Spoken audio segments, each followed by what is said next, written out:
Ang bigat talaga sa akin ng ng cheating. Pag-cheating talaga. Kasi conscious decision yun eh. Date nga tayo ng date, tapos wala ka ng pangkain sa inyo. Pag uwi mo, sardinas ulo.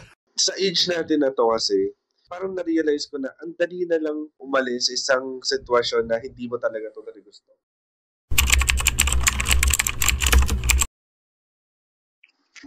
Hello mga titos and titas ng buong mundo. Bago tayo magsimula, magpasalamat muna tayo sa Sierra Madre. Wala ka naman, mga tito. Ako nga po pala, si Tito Dom. Tito Rob. And this is your Tito Ras, aka Mr. Popo. Mr. Popo. Mr. Popo. Si Moby ka eh. Kamukha mo si Moby tonight. Naalala ko yung mga experiences natin with our past relationship. Aww, cry. And then, syempre may mga good memories, may mga fun. And syempre, di may iwasan yung mga red flags na pinili natin na i-tolerate. Siguro hindi naman natin siya tinolerate eh. Bilang isang mabuting partner or boyfriend, in-embrace natin. Bait na naman. Sa totoo lang, real tito experience. Dahil sa pag-embrace natin ng mga bagay na yun, hindi natin namalayan na siguro mali yun. Pero, aware ka? Joke lang. Aware tayo. Pero sa buhay, hindi mo rin naman masasabi na kung kailan ba siya magiging tama or kailan ba siya magiging mali. Pero hindi. Para sa akin kasi na... Alam mo, tama sa mali. Oo. Agad yun. Siguro, yung sinasabi mo is yung mapupush kang gawin yung mali dahil din sa sitwasyon. Pero, ang mali pa din. Minsan kasi nangihinayang tayo dun sa sobrang tagal ng panahon na magkasama kayo. Pero, madalas, ganun yung rason. Diba? Ayun yung naging reasoning ng iba na sayang yung 6 years na magkasama, sayang yung 7 years, 8 years. Pero, doon ko lang rin na-realize na i-accept mo yung ganong tagal ng panahon pero nagdolo ka. Parang nabibilang ko ka na hindi naman dapat.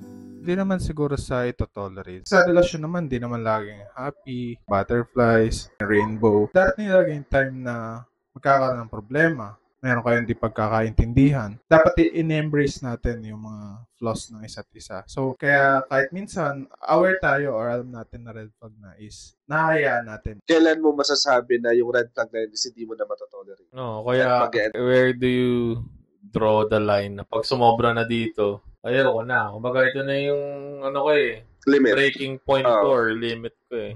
Kailan ka mag-give up sa isang relationship? We're speaking about sa relationship na. Pwedeng habang nagde-date kayo, pag nangyari yun or nakita mo yun, kasi, hindi ko na itutuloy dito. Or sa gitna, napansin ko to. Nakakatakot na to. Ayoko nang i-explore. Ayoko na rin. Basta yung magpo-pull away ka, aayaw ka, kailan nga magpo-pull the plug? Mag-start tayo dun sa nagde-date pa lang kayo. Ako kasi gusto ko na, hindi naman lagi, parang meron kang initiative na ikaw yung magbabayad dun sa, for example, kumain kayo sa labas. Ikaw kasi yung naliligaw eh. Ikaw yung nagko-court sa babae. So, ikaw din yung madalas nauunang magyaya. Normally, ikaw din yung sasagot or magbabayad kung saan man kakain. So, magkakaroon sa akin ng deal breaker. Magyaya na lang na magyaya, kumain sa ganito, ganyan. Tapos ako lang lagi magbabayad. Yung alam mo yung wala man lang initiative na, uy, share tayo sa ganito, baka ang laki na nagagastos mo. Date nga tayo ng date, tapos wala ka ng pangkain sa inyo. Pag uwi mo, sardinas ulam. Tara na, kain na. Sardinas nga lamang, ang ulam ko. Okay na. Parang yung cravings niya, yari yung savings mo. Siguro sa budget, pag magde-date, parang wala siyang initiative na mag-share man lang. Sa tingin nyo ba, dapat ba talaga lalaki lang sumasagot sa dating? Kasi ngayon, parang napapansin ko rin naman, may maraming girls din naman na yung pride rin ng babae. Siguro sa sitwasyon and sa estado ng buhay. Kung meron naman at yung girl meron din naman, diba? Why not mag-share? Pero yung tipong alam mo na medyo hirap yung partner mo or girlfriend mo, then ikaw naman medyo stable naman yung work mo. So parang initiative na bilang lalaki. Parang depende sa sa phase ng relationship. Pakiramdaman yun eh. Pakiramdaman. Mararamdaman ko yung pain. May rare cases na parang babae ang nanligaw, babae yung aggressive. Pero madalas kung lalaki ka, ikaw magyayaya, ikaw yung nang-abala ng oras. So, syempre, make sure na sasagutin mo. Nasa perspective na lang ng mga tao, yan na nagsiset-set sila na dapat ganito, dapat ganito, dapat ganito. Kayong dalawa lang yung nagde-date So, kung ano yung okay sa inyo, kung ano yung acceptable sa circle nyong dalawa, yun yung mas okay. Hindi yung kung ano nung standard na. Sino ba naglagay ng ganyang standard na dapat ganito, ganyan? During courting ba, kailangan ba i-impress mo yung babae kung anong kailangan, yung kaya mo ibigay? Ano papansin ko? Sobrang na i-impress yung babae in a way na bigay ganito, bigay ganyan. Tama pa ba yun? Depende. Kasi kung ako gusto ko kasi makitang masaya yung nililigawan ko. So, hindi siya parang part na magpa-impress or magpasikat. Parang natutuwa ka lang na nakikita mo siyang masaya. Sa akin naman, kung capable yung lalaki, kung sinimulan mo ng ganyan, make sure na kaya mong i-sustain. Kumbaga maging honest ka na sa umpisa na parang, ito lang kaya ko. Yan na yung pinakita mo sa kanya Yan yung initial mong pinaramdam sa kanya. Make sure na kaya mo siyang i-sustain hanggang maging kayo na, hanggang magkapamilya kayo. Pero may iba namang na, yun nga, gagawa ng ingrande. Minsan hindi nila kayang i-back up na or i-sustain. Ang nangyayari, sa babae, minsan sasabihin, dati ganito ka, ganyan-ganyan ka, ba't ngayon wala na? Kasi nga, naging problema nun, hindi naging honest din yung lalaki sa sarili niya at doon sa babae na, ito lang yung meron ako. Hindi. It's not about the value or yung price naman ng bibigay mo. Kasi pwede namang magbigay ka lang ng simple na letter. As long as makita mo siyang masaya ka na din. So, ikaw ba, Tito Dom, ano ba yung red flag sa'yo? Pag yung mga nagloloko talaga. Nagloloko, sinungaling. Yung mabibreak talaga yung trust mo. Kasi, naniniwala naman ako na lahat ng relasyon, for example, dadaan talaga kayo sa may mga challenges, issues, problema, personal man, family, career. Part yan nun Yan nga yung mag-hone sa inyo or magpapanday sa relasyon nyo mas magpapatibay. Pero the moment na may magloko na or may maging unfaithful na, yun yung parang hindi ko na kayang lunukin talaga. Sabihin nyo ng sobrang harsh ko, pero anong harsh? Yun nga pinagkatiwalaan kita. Kaya nga sabi nga, sobrang naiintindihan ko na sobrang swerte ng mga nakakakuha ng second chances kapag nagloko. Naniniwala ako dun. Swerte ka talaga. Kasi sa akin talaga, hindi. Pag nagloko ka na, wala na ano pang sense ng relationship natin? How about yung nalaman mo na date pa lang kayo, nabitawan niya na may time na nag-cheat siya? Nag-flag na rin ba? Medyo mag-50-50 ako dun. Depende nga sa level ng... Hindi. Ayoko rin. Pag may mga history talaga, most of the time, ayoko nang ako yung aasa na sa akin magbabago to. Ayoko nang saluhin yung ganun. Hindi naman sa hinuhusgahan kita. May pagkakataon siguro na baka kung makikilala ko pa or ano bang rason kung ba't siya nag-cheat nun, anong edad niya nun, baka naman ang bata pa, kaya nangyari yun. Diba? May ganong factors. Pero hindi ko sasabihin 100% kumbinsido agad ako na. Meron pa rin kakalbit sa akin na medyo mag-ano ka dyan, mag-laylo ka dyan, or medyo alanganin. Ang bigat talaga sa akin ng cheating. Pag-cheating talaga. Kasi conscious decision yun Alam mo ang mali, hindi ka tanga. Nakapasok ka nga ng relasyon. Paligaw ka, nanligaw ka. Tapos sasabihin mo in the middle, ay hindi ko kasi alam. Hindi ko na-control. Hindi ka tanga. Before mo gawin ang isang bagay, alam mo na yun kung tama yun, kung mapapasa mo yung partner mo or hindi, or kung masasaktan mo. Ngayon, ikaw rin na magdidesisyon or magpapaandar na itutuloy ko ba tong naiisip kong to o hindi. Di ba? May thinking process May thought process Hindi ka naman addict na, alam mo yun, hindi ko alam. Gumalaw na lang ang kamay ko. Umiral siguro yung kadimonyo ng aking kamay. Gumalaw. Sinapian ako ng demonyo. Lasing ako. Ano nga bobong dahilan na yun Mga alibay na yun. Alibay na lang yun ng mga tanga. Tanga. Ikaw naman, Tito Ras, ano naman? Sa'yo, ano yung magpupul ng plug? Siguro yung kapag nagkakasakitan na kayo physically. So, in a Lampas ka lang, steel chair. Pero yung nagkakasakitan na kayo physically. Ibig sabihin kasi yung emotional stress na meron na kayo is talaga nag-uumapaw. Nagkakasakitan. During that sakitan is involved ka na rin. Nakakasakit na rin ako. Ayoko kasi yung sobrang nakakasakit ako. Alam mo talagang consciously ginagawa kong saktan physically. Ayoko nun. Intentional na pananakit. Kasi sa nanay ko, hindi kasi ako lumaki sa kanya na namamalo, nananakit. Tapos, papasok ako sa isang sitwasyon na may ganong nangyayari. Merong mga times na nagkakasagutan kayo and that's normal, I guess. Ako kasi overthinker ako eh. Actually, minsan nag-away kami ng partner ko. Ang nangyayari, parang nagiging silent treatment. Pero hindi. Ang daming na tumatakbo sa isip ko. Nakikipag-usap ako sa sarili ko na gumagawa ako ng situation kung paano maayos or ano ba yung mga worst case na mangyayari. Pero pag dumating yung point na nananakit na ako, hindi na ako talaga totally yun. Paano ka ba manakit? Ganon. Kasi yun pa isa ngayon eh. Kasi hindi ako marunong mag-talk eh. Hindi ako marunong mag-ano. Diba? Para naglalako. Pero yun, mainis talaga yun yung mga talaga na ayoko talaga. Agree naman ako doon, Tito Ross. Kasi nga, yung parang never mo na-experience mapalo ng magulang mo din paglaki mo dun pala sa mga karelasyon mo, sasaktan ka. And the fact na lalaki tayo. Diba, nasaktan ka na ba? Oo naman. I mean, physically. Oo, sa bagay. Actually, witness naman na. Actually, ganun din. Same scenario. Ilang mangga ang sinalo mo. Ilang sapatos siya. Rice cooker, sapatos. Lahat ng brand ng sapatos na ba? Ganun kasi tayo. Para-paras din tayo na hindi natin kayang manakit. Bilang lalaki naman din talaga. Kahit pa pagbuhatan ka ng kamay, good thing pa rin na nasa isip mo na wag din manakit. Pwede ilayo mo lang. Yung parang iba-block mo lang. Block, i-move mo siya. Pero yung pagsapatos, yung intentional na, mayari, nahampas ka niya, o talagang hinahampas ka ng hanger, gano'n, tapos sinuntok mo, sinikmuraan mo. Ay, iba na yun. Oo, pero di man ako siguro dumating sa part. Kasi alam ko yung force ko eh. Parang umalis ka na lang. Oo. Pag gano'n na sinasakta, kunyari, lalaki ka, sinasakta ka ng babae, umalis ka na lang. Kasi ang ginawa ko pa parang syempre, first time na nangyari yun.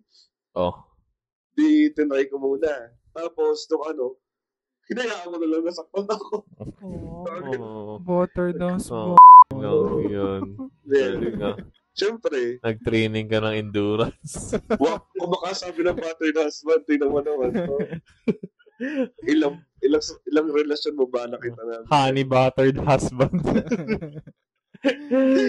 Samas. Pero yun nga, kahit ilang beses na ganun, darating ka naman sa point na magsiset ka na ng boundary na. Totoo.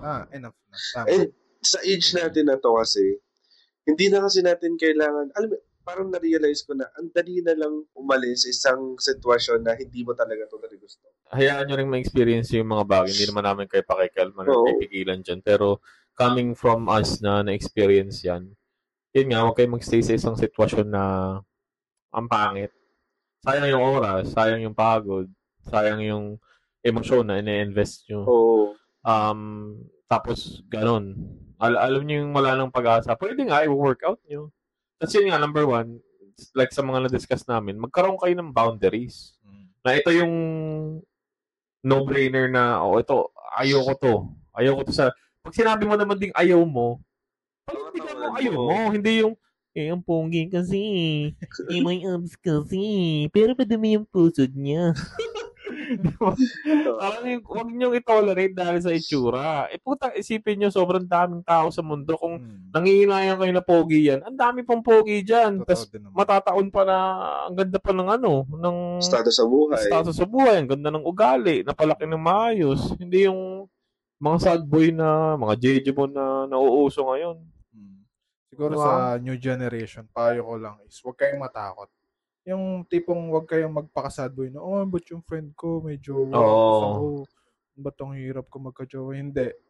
Basta ayusin mo yung sarili mo, i-workout mo yung sarili mo, darating yung time. May mamimit at may mamimit ka na para sa'yo. Parang stop comparing. Hmm. Then number 1 yun eh. Parang moment na mag-compare ka sa ibang tao, regardless kung saan mang aspect ng buhay mo, ikinumpara mo yan na, diyan ka na maiinggit, diyan ka na mai-insecure, diyan ka na mababagalan sa buhay mo, diyan ka na parang, ay dapat ganito. Walang standard sa buhay na pag gantong edad mo, ganito ka na, ganyan ka na. Kanya-kanyang face yan eh, kasi iba-iba naman tayo ng isip, ng emosyon, iba-iba na rin diskarte. So, huwag kayong mainip. Diba? And learn when and how to walk away to that situation and that relationship.